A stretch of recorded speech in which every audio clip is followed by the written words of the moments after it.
టీమిండియాపై Aussies batter Travis head ఆధిపత్యం కొనసాగుతోంది. మరోసారి భారత జట్టుపై విశ్వరూపం చూపించాడు. అడిలైడ్ టెస్టులో సెంచరీ కొట్టిన ట్రావిస్ హెడ్ గబ్బాలోనూ దూకుడు కొనసాగించాడు. భారత బౌలర్లను ఆడేసుకున్నాడు. ఏమాత్రం ఒత్తిడి లేకుండా స్వేచ్ఛగా బ్యాటింగ్ చేశాడు. బౌలర్ ఎవరైనా ఆధిపత్యం చెలాయించాడు.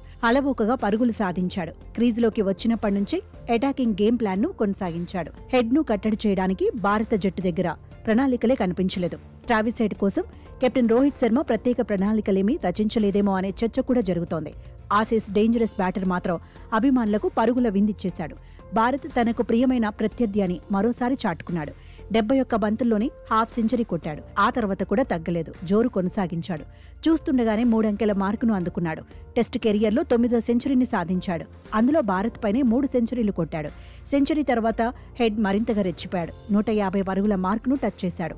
అయితే 160 బంతుల్లో 152 పరుగులు చేశాక పెవిలియన్ చేరాడు.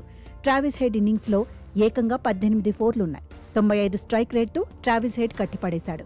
భారత్పై ఆడిన 7 ఇన్నింగ్స్ల్లో ఎక్కువగా ట్రావిస్ హెడ్ ఆధిపత్యమే కనిపించింది. ఎందుకంటే 3 సెంచరీలతో పాటు 2 బిగ్ హాఫ్ సెంచరీలు సాధించాడు. వరల్డ్ టెస్ట్ ఛాంపియన్షిప్ ఫైనల్లో ఏకంగా 174 బంతుల్లోనే 163 పరుగులు చేశాడు. మొన్న అడిలైడ్లో 141 బంతుల్లో 140 రన్స్ సాధించాడు. ఇప్పుడు 152 దగ్గర ఆగిపోయాడు. టీమిండియాపై అద్భుత రికార్డుతో కెప్టెన్ రోహిత్ కు హెడ్ఏక్గా మారిపాడు. గబ్బాలో ట్రావిస్ హెడ్ అద్భుత రికార్డును సొంతం చేసుకున్నాడు. వరుసగా 3 ఇన్నింగ్స్ల్లో డకౌట్ అయ్యాక సెంచరీ సాధించాడు. ఒక క్యాలెండర్ ఇయర్లో ఒక వేదికపై కింగ్ పెయిర్తో పాటు సెంచరీ సాధించిన ఆటగాడిగా నిలిచాడు. టెస్టుల్లో 2 ఇన్నింగ్స్ల్లో ఎదుర్కొన్న తొలి బంతికే అవుట్ అయితే కింగ్ పెయిర్ అని పిలుస్తారు. వెస్టిండీస్, సౌత్ ఆఫ్రికాతో మ్యాచ్ల్లో ట్రావిస్ హెడ్ డకౌట్ అయ్యాడు. ఇప్పుడు అదే గ్రౌండ్లో బిగ్ సెంచరీ సాధించాడు. టాక్ ఆఫ్ ది క్రికెట్ గా మారాడు. ఒక వేదికలో ఒక క్యాలెండర్ ఇయర్లో కింగ్ పెయిర్తో పాటు సెంచరీ కొట్టిన మరో ఆటగాడిగా రికార్డుల్లోకి ఎక్కాడు. టెస్టుల్లో టీమిండియాపై ట్రావిస్ హెడ్ 1000 పరుగుల మార్కును దాటేశాడు.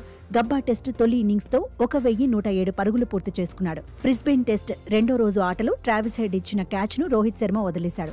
టీ బ్రేక్ తర్వాత ఆసీస్ డేంజరస్ బ్యాటర్ను అవుట్ చేసే అవకాశాన్ని మిస్ చేసుకున్నాడు.